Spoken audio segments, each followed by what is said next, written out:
2020 সালের সেই অদৃশ্য শত্রুর কথা মনে আছে? দেখেছিলাম হাজার হাজার মানুষ প্রাণ হারিয়েছিল, কোটি কোটি মানুষ হারিয়েছিল তাদের আপনজনকে। আমরা লড়েছিলাম, কিন্তু সে লড়াই এখনো শেষ হয়নি।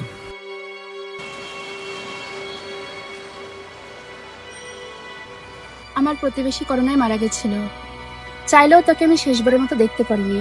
সেজন্য আমি আজও নিয়ম মেনে চলি, নিজের জন্য, সবার জন্য।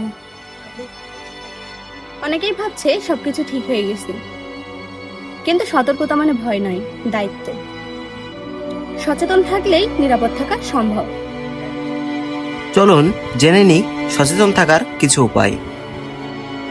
অসুস্থ হলে ঘরে থাকুন, বাইরে বের হলে অবশ্যই মাস্ক পরিধান করুন, স্যানিটাইজার ব্যবহার করুন, টিকা নিন এবং বুস্টার ডোজ সম্পূর্ণ করুন।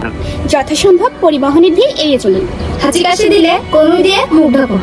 বন্ধুরা, আমাদের ছোট ছোট অভ্যাসের পারে বড় বিপদ ঠেকাতে আমি সতর্ক থাকি। আপনি সতর্ক থাকেন তো? এদেশকে সচেতন স্বাস্থ্যবান করতে হলে প্রতিটি শিক্ষার্থীকে নিজের জায়গা থেকে দায়িত্ব নিতে হবে। তোমাদের কাজটা শুধু কলেজে নয়, সমাজেও। তাই আসুন সবাই মাস্ক পরি। আপনার অসতর্কতা আরেকজনের জীবন কেড়ে নিতে পারে, তাই আমরা নিয়ম মানি। করোনা এখনো হারায়নি, কিছুটা দুর্বল হয়েছে, তবে আমাদের সচেতনতা যেন না হারাই।